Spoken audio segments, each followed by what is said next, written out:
Greetings everyone, this is 365 Days of Prog. Today we're going to be listening to From the Witchwood by the band The Strawbs, but first of all, let's get through this intro, okay? Hi, my name's Naomi.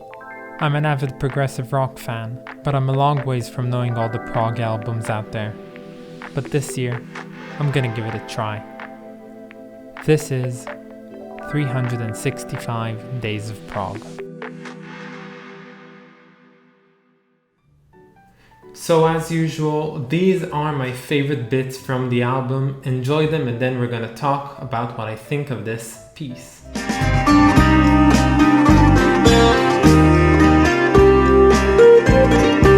Only 30 days so I can afford to die.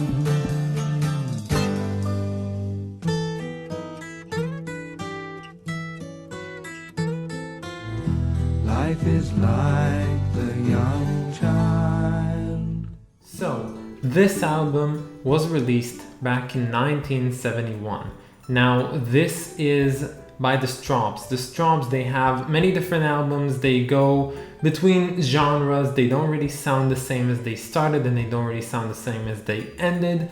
And they're a pretty good band. And I must say, before we get into this, back in those days when this album was recorded, their keyboardist was Rick Wakeman. Now, if you do not know who Rick Wakeman is, what are you doing?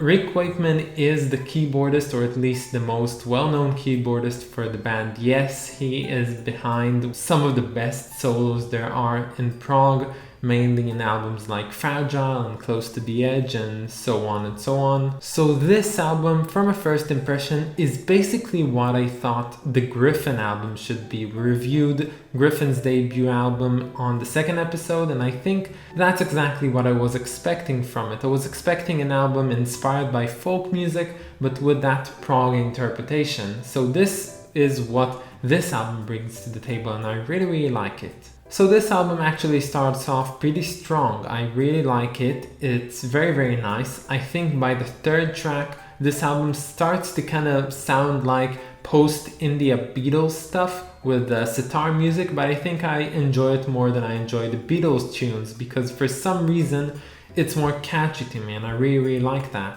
Now, as I mentioned a moment before, the keyboardist on this album is the legendary Rick Wakeman, and I must say this album is just a lackluster when it comes to that, because for some reason having one of the most talented keyboardists there are on this album does not make him shine in any way, shape or form.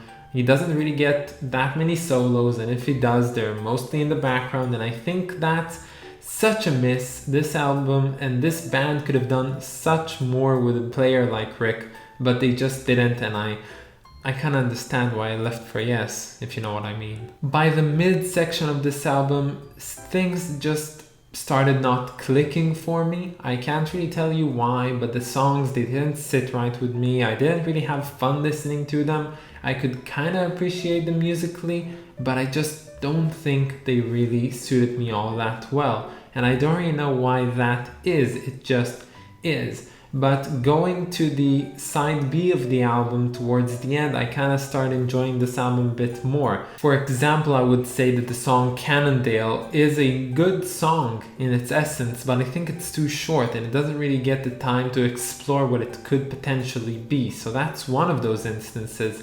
The other song which I must talk about is In Amongst the Roses. Now, if not for anything, this song is just a favorite of mine because it consists of the quote, "Life is like a young child." And if you ask me, that is just holy speak right there. I think it's amazing. Nothing better has ever been written before.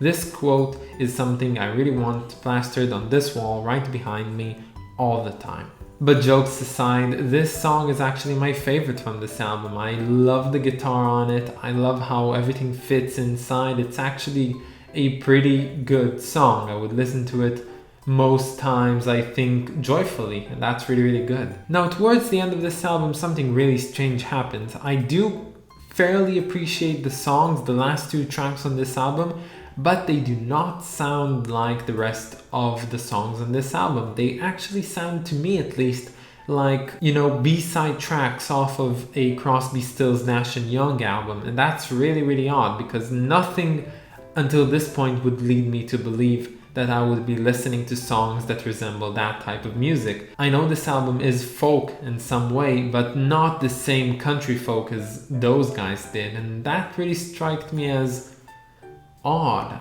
All in all, this is a pretty good album, and I enjoyed listening to it, although at some points I could have just, zoned out.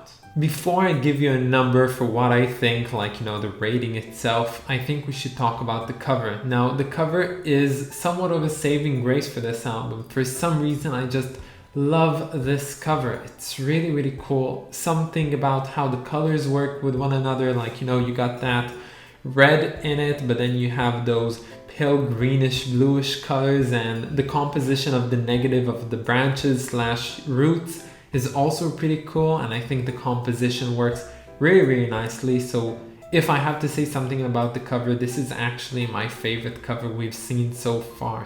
Now, as for the rating for this album gets a solid 6 out of 10 for me. It's pretty good, it's listenable, it's more than decent. I wouldn't say it's amazing. There's reasons the Strawbs didn't succeed as much as they did. Well, they kind of did, but not as much as they could have, probably in the prog era at least. I would say that the Strawbs, they have better albums.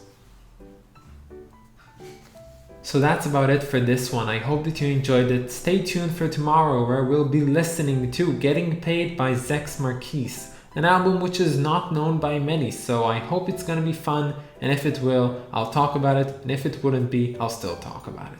So with that said, I hope you all have a wonderful day, and I'll see you all tomorrow. Bye, guys.